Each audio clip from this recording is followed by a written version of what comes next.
러시아의 우크라이나 침공이 임박했다고 판단한 미국이 우크라이나 수도 키예프의 미국 대사관을 폐쇄하고 이전하도록 했습니다.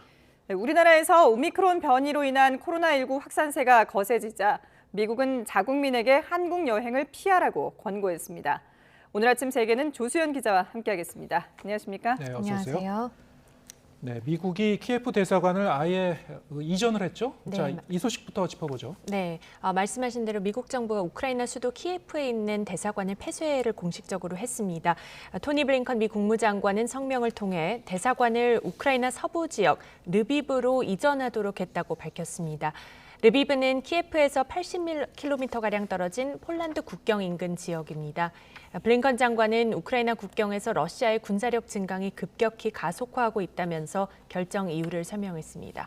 이와 함께 우크라이나에 남아있는 미국인들에게 즉각 우크라이나를 떠날 것도 거듭 강력하게 권고했습니다. 밤사이 각국 최고위급들의 소통도 이어졌습니다.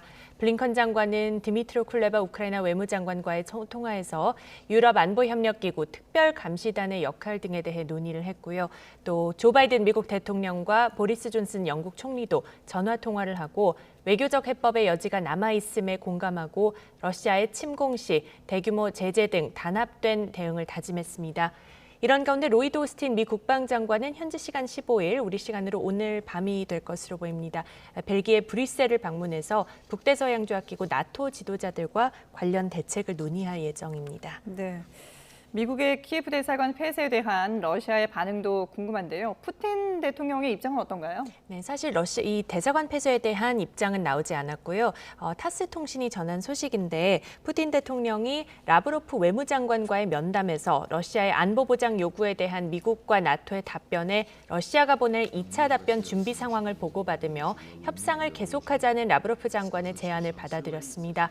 푸틴 대통령은 라브로프 장관에게 서방 측과 합의할 가능성이 있는지 아니면 서방이 끝이 없는 협상 과정으로 러시아를 끌어들이려 시도하는 것으로 보이는지를 물었다고 하는데요. 이에 라브로프 장관은 협상 가능성이 아직 소진되지 않았다며 협상이 무한정 계속될 수는 없지만 현 단계에서 노력을 계속하고 강화할 것을 제안했고 푸틴 대통령은 좋다고 응답했습니다. 라브로프 장관은 미국과 나토에 보낼 10페이지 분량의 안전보장 요구와 관련한 재답변이 준비됐다고도 푸틴 대통령에게 보고를 했습니다. 이에 따라 러시아가 이를 조만간 미국과 나토 측에 전달을 하고 추가 협상을 시도할 것으로 예상이 되고 있습니다. 네, 꼭 외교적 해법을 좀 찾았으면 좋겠는데요. 이 상황 계속 지켜봐야 될 것 같고요. 네. 이번에는 코로나19 소식도 알아보죠. 미국 보건당국이 자국민들에게 한국 여행 금지를 권고했네요. 네, 맞습니다. 우리나라 코로나 확산세가 거세진 데 따른 겁니다. 미국 질병통제예방센터 CDC가 새로 업데이트된 코로나19 여행 경보를 공지했는데요. 한국과 벨라루스, 아제르바이잔, 또 코모로스, 프랑스령 폴리네시아 등의 코로나19 수준을 최고 등급인 4단계 매우 높음으로 상향 조정했습니다. 그러면서 이들 국가와 지역으로 여행 가는 것을 피하라고 자국민에게 촉구했습니다. CDC는 한국으로 반드시 여행을 가야 한다면 그 전에 백신을 접종하고 자격이 된다면 부스터샷까지 맞으라고 조언했습니다. CDC는 최근에 28일간 코로나 확진자가 인구 10만 명당 500명을 초과해 발생한 국가를 4단계로 분류하는데요. 이번 조치로 CDC의 여행 경보상 4단계로 분류된 국가와 자치령은 총 137곳으로 늘었습니다. 예. 반면에 미국은 이제 확진자가 정점을 찍고 확산세가 좀 누그러지는 그런 추세지 않습니까? 네, 그러다 그렇죠. 보니까 미국에서 이 사무실을 여는 회사들도 종종 나오고 있다고 하는데 네. 마이크로소프트가 지금 이달 중에 일부 사무실을 열겠다 이렇게 입장을 밝혔죠. 네, 맞습니다. 마이크로소프트의 경우 미국의 IT 계열 대기업의 네. 대표적이라고 할 수 있기 때문에 이 움직임이 주목이 되는데요. 마이크로소프트는 이달 28일 본사가 있는 워싱턴주와 실리콘밸리 일대에 사무실을 다시 연다고 밝혔습니다. 따라서 직원들뿐 아니라 외부인도 이들 사무실을 방문할 수 있게 됐습니다. 이번 조치로 10만 3천여 명의 미국 직원이 사무실로 돌아갈 수 있게 될 전망입니다. 다만 모두가 주 5일 출근해서 근무하게 되는 것은 아니고 유연한 근무 형태로 재택근무를 병행합니다. 마이크로소프트는 그동안 총 6단계로 구분된 하이브리드 모델을 운영해 왔는데요. 이번 조치는 최종 단계인 6단계에 해당하는 것으로 미국 내 다른 지역 사무실도 여건이 되는 대로 열 방침입니다. 미국의 대표적인 IT 기업의 움직임이 다른 기업들의 지침 변화에 영향을 미칠지도 지켜봐야겠습니다.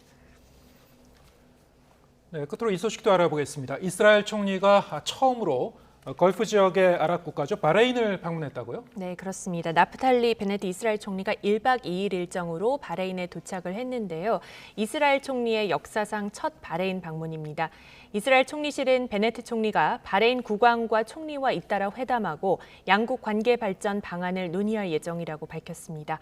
특히 기술과 혁신에 초점을 맞춘 외교와 경제 이슈 진전 방안이 집중적으로 다뤄질 예정입니다.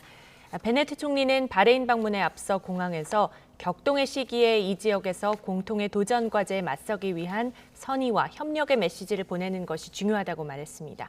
이스라엘은 지난 2020년 트럼프 전 미국 대통령의 중재로 바레인과 아랍에미리트, 모로코 등 아랍 국가들과 관계를 정상화하는 아브라함 협약을 체결했습니다. 이후에 이스라엘 외무장관이 바레인을 방문해 공관을 설치했고 이달 초 이스라엘 국방부 장관은 바레인에서 방위 협정도 체결했습니다. 따라서 베네트 총리의 방문과 정상회담을 계기로 양국의 국방 안보 분야에서 협력 수위를 어떻게 높여나갈지 주목됩니다. 네, 오늘도 다양한 나라박 소식 잘 들었습니다. 지금까지 국제부 조수연 기자와 함께했습니다. 고맙습니다.